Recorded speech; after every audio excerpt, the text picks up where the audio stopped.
ఓం గం గణపతయే నమః. స్వర్ణలక్ష్మి నమస్తే అస్తు. పరబ్రహ్మ స్వరూపిణి రాజ్యం దేహి ధనం దేహి సర్వకామాంచ దేహి మే. స్వర్ణలక్ష్మి అమ్మవారు ప్రతి ఒక్కళ్ళకి చక్కగా బ్రహ్మతత్వాన్ని, తద్వారా ప్రతి ఒక్కళ్ళు ప్రతి నిమిషం సంతోషంగా, హ్యాపీగా, ఉత్సాహంగా ఉండాలని చెప్పేసి అమ్మవారి యొక్క కృపా కటాక్షం ప్రతి ఒక్కళ్ళ మీద ఉండాలని చెప్పేసి మనం కోరుకుందాం. అమ్మవారిని ప్రార్థిద్దాం.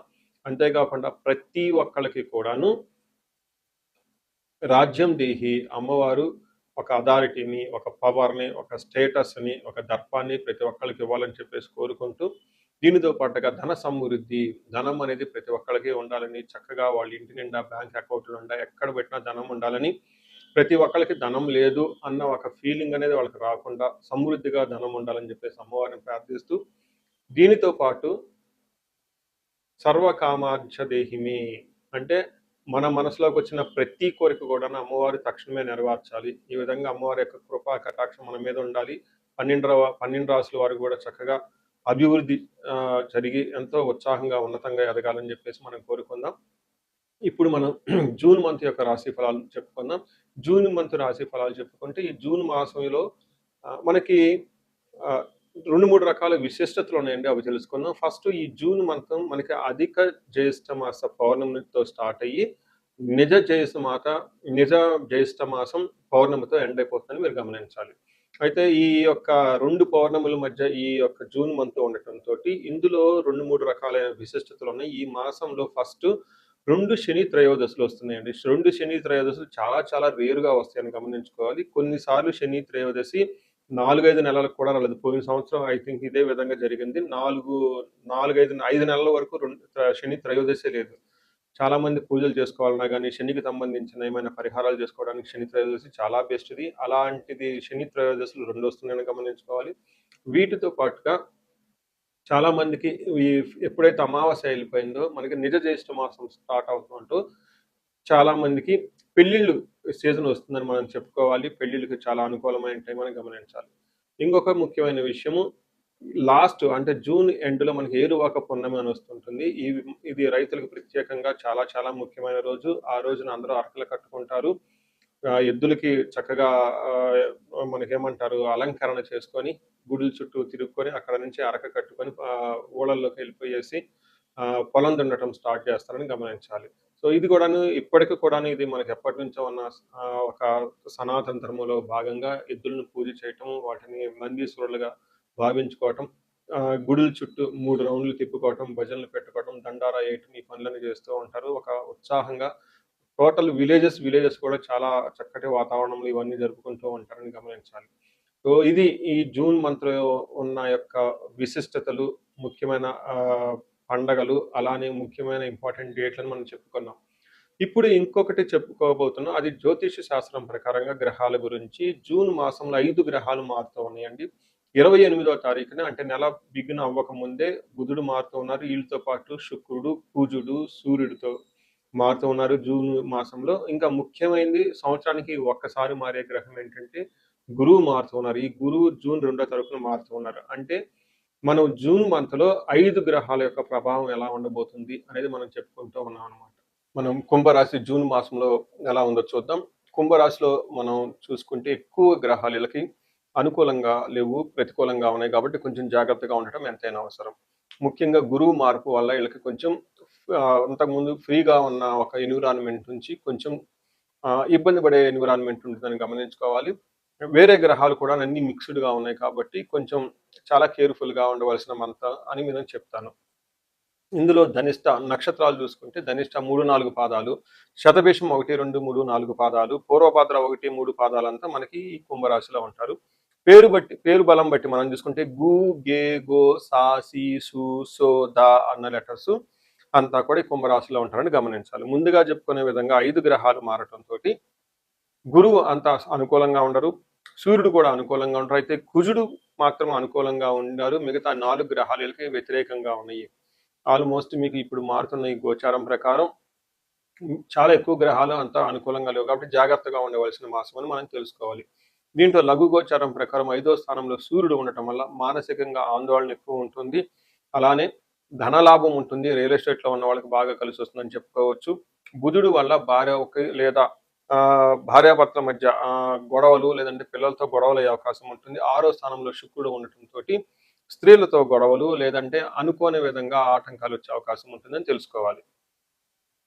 మనం ఒక్కొక్క గ్రహం చూసుకుంటూ ఉంటే సూర్యుడు వీళ్ళకి 5వ స్థానంలో ఉండటం వల్ల ఏం జరుగుతుంది అంటే, సూర్యుడు 5వ స్థానంలో ఉంటే ఆలోచనలో స్థిరత్వం ఉండదు, చాలా కన్ఫ్యూజన్ ఉంటుంది, మానసిక ఒత్తిడి ఉంటుంది, అనవసరమైన వాటికి వృధా ఖర్చులు చేసి వృధాగా టైం స్పెండ్ చేస్తారు. కావాల్సిన దానికంటే ఎక్కువగా ఓవర్గా ఆల్కహాల్ తీసుకోవటం, గ్యాంబ్లింగ్ ఆడటం, ఇలా చాలా ఎక్కువ పనులు చేసే అవకాశం కూడా ఉంటుంది. మనసు అనేది అటు ఇటు స్థిరత్వంగా ఉండదని చెప్తూ ఉంటారు.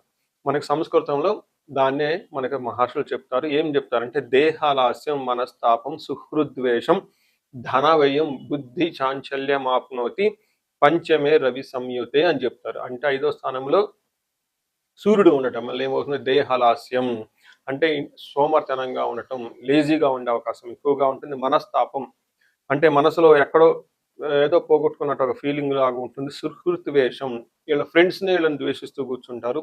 ధన వ్యయం ధనాన్ని ఖర్చు చేస్తూ ఉంటారు. వీటన్నిటికంటే కూడా మోస్ట్ ఇంపార్టెంట్ బుద్ధి చాంచల్యం ఆప్నోతి అంటే బుద్ధి బలం కోల్పోతారు, రాంగ్ డెసిషన్ తీసుకుంటారు, ఎవరితో పడితే వాళ్ళతో ఫ్రెండ్షిప్ చేస్తుంటారు, ఏది కావాలంటే చేసేసే అవకాశం ఎక్కువగా ఉంటుంది. సంతానానికి కూడా గొడవలు వస్తాయి.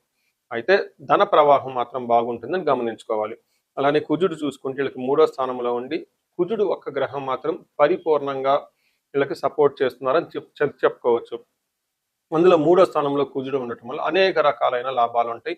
ఒకటి విత్తలాభ, సదవ ఆరోగ్యం, ఇష్టసిద్ధి, సుఖావహ, వస్త్రలాభో, ధన ప్రాప్తి, తృతీయ స్థానకే కుజ అని చెప్తారు. అంటే 3వ స్థానంలో కుజుడు ఉండటం వల్ల మిత్రలాభం, ఈ టైంలో మిత్రుల ద్వారా లాభం ఉంటుంది, విత్త లాభం ఆర్థిక లాభం ఉంటుంది, ఆరోగ్యం, ఇష్టసిద్ధి, సుఖావహ అంటే అనుకున్న పనులన్నీ చక్కగా జరుగుతూ ఉంటుంది, సుఖము కలుగుతూ ఉంటుంది. అంతేకాకుండా వస్త్ర లాభము, ధన ప్రాప్తి అని చెప్తూ ఉంటారు. అంటే ఏ ప్రకారంగా చూసుకున్నా కానీ కుజుడు 3వ స్థానంలో ఉంటే సర్వదా చక్కగా ఉంటుందని తెలుసుకోవాలి. అయితే కుజుడి యొక్క దృష్టి 6వ ఇంట్లో 10వ ఇంట్లో ఉండటంతో ప్రొఫెషన్లో ప్రోగ్రెస్ ఉంటుంది, గ్రోత్ ఉంటుంది, ధన ప్రవాహం ఉంటుంది, శత్రువుల పైన విజయం ఉంటుందని చెప్పుకోవాలి. అయితే ఈ గ్రహం మీకు గేమ్ చేంజర్ ఈ మంత్ అని మీరు చెప్పుకోవచ్చు. మనకి శుక్రుడు 6వ స్థానంలో ఉండటం అంత మంచిది కాదు. శుక్రుడు 6వ స్థానంలో ఉంటే ఏమవుతుంది, విరోధ శత్రు పీడాంచ జ్ఞాతీనాంచ విరోధ ఆయాసో ధారపుత్రై ద్వేషై భృగునందని అని చెప్తారు. అంటే ఇందులో భావం ఏంటంటే బంధువులతో గొడవము, తర్వాత విరోధం, ఎక్కువగా తెలిసిన వాళ్ళతో విరోధం పడటం, ఆయాసం అనవసరంగా వృధా ప్రయాణాలు చేయటం, భార్యతోటి భర్తలతోటి లేదంటే భార్యాభర్తల మధ్య గొడవలు అయ్యే అవకాశం ఉంటుంది. కానీ love, romance, pleasures, out side ఇలా ఎక్కడికైనా లాంగ్ ప్రయాణాలు, ప్లేజర్ ట్రిప్స్ చేస్తే బాగా కలిసి వచ్చే అవకాశం ఉంటుందని గమనించుకోవాలి. సో చూశారు కదండి, ఈ రాశి వాళ్ళు ఎక్కువగా కొంచెం ప్రతికూలంగా ఉంది కాబట్టి కొంచెం జాగ్రత్తగా ఎంతైనా ఉండటం చాలా ముఖ్యమని గమనించుకోవాలి. ఎంత వచ్చిందండి?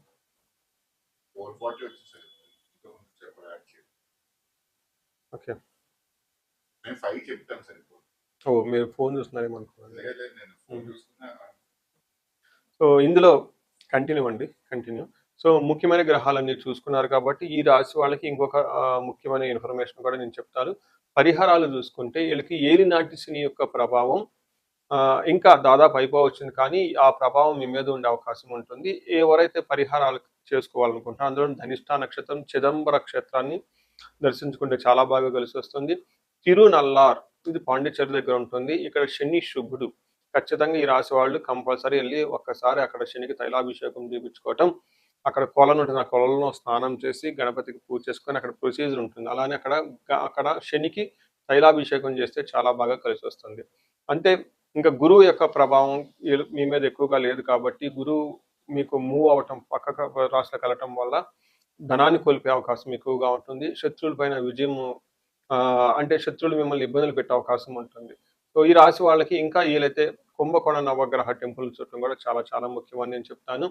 కొత్త పనులు ఏమైనా ఉంటే ఉన్న పనులు అయితే చక్కగా చేసుకోండి. కొత్త పనులు ఏమైనా ఉంటే కొంతకాలం పోస్ట్ పోన్ చేసుకుంటే మంచిది. అట్లీస్ట్ ఒక 1 మంత్ 2 మంత్స్ పోస్ట్ పోన్ చేసుకుంటే చాలా మంచిది చెప్తాను.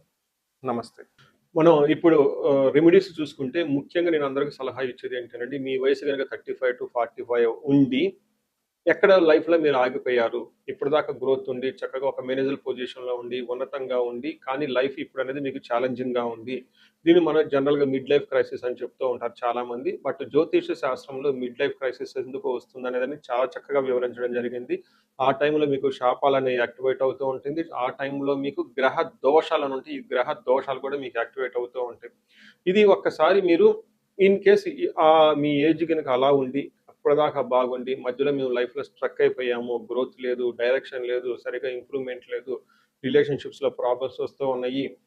ఎలా ఎళ్ళాలో కన్‌ఫ్యూజన్‌లో ఉన్నారు అనుకున్నప్పుడు ఖచ్చితంగా ఒకసారి జ్యోతిష శాస్త్రంలో మీ ఇండివిడ్యువల్ హారోస్కోప్ చూపించుకోండి. అందులో టోటల్ శాపాలు ఏమైనా ఉన్నాయా స్కాన్ చేసుకొని అవి ఇప్పుడు యాక్టివ్‌గా ఏమైనా ఉన్నాయో తెలుసుకోవడం చాలా చాలా ముఖ్యం. ఇప్పటిదాకా మనం చెప్పుకున్న ఈ గోచార ఫలితాలు మీకు ఒక 30, 40% మాత్రమే ఎఫెక్ట్ అవుతాయి. 100% మీ జాతకం కరెక్ట్‌గా ఎలా ఉందని తెలుసుకోవడానికి ఇండివిడ్యువల్ జాతకం చూపించుకోవడం చాలా ఇంపార్టెంట్. అందులో ఉన్న దశలు ఎలా ఉన్నాయి, భుక్తులు ఎలా ఉన్నాయి చూసుకొని చక్కగా పరిష్కారాలు చేసుకొని, పరిహారాలు చేసుకుంటే లైఫ్ అనేది 10 రెట్లు ముందెళ్ళే అవకాశం ఎక్కువగా ఉంటుంది. చాలా మందికి ధనానికి ఇబ్బంది పడిపోతూ ఉంటారు. అప్పటిదాకా ధనం ఫ్లో ఉంటుంది. సడెన్‌గా ధనం ఫ్లో ఆగిపోయి ఉంటుంది. వాళ్ళు స్వర్ణలక్ష్మి విశేష హోమం చేపించుకోవటం, కుబేర పాశుపతం చేపించుకోవటం చాలా ముఖ్యం. దీనితో పాటు చాలామంది భార్యాభర్తల మధ్య అన్యోన్యత అనేది లేకుండా చాలా ఇబ్బంది పడిపోతూ ఉంటారు. ఏదో ఉన్నామంటే ఉంటారు కాబట్టి, ఈ యొక్క భార్యాభర్తల మధ్య గొడవ వల్ల ఇంట్లో అనేక రకమైన ప్రాబ్లమ్స్, మిస్‌అండర్‌స్టాండింగ్స్ వస్తూ ఉంటాయి. బంధువులు, చుట్టాలతో కూడా ఒక్కోసారి మీకంతా విలువ ఇవ్వకుండా పోతూ ఉంటారు. ఇలాంటి వాళ్ళు అన్యోన్య దాంపత్య పాశుపతం చేపించుకోవటం, లేదా విశ్వావసు గంధర్వరాజ మహా హోమం చేపించుకోవటం, విశేష హోమం చేపించుకుంటే జాతకంలో ఉన్న దోషాలు పోయి చక్కగా ఉంటారు.